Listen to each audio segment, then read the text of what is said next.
Similar to the target enrichment request we looked at in the last module, we can ask AI to perform a broader code review.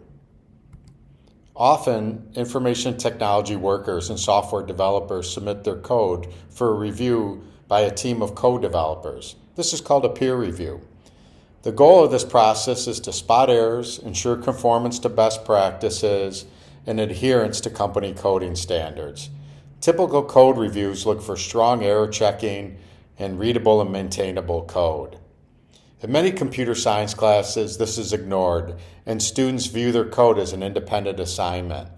They see their code as something not connected to or maintained by a broader set of people in a coding community.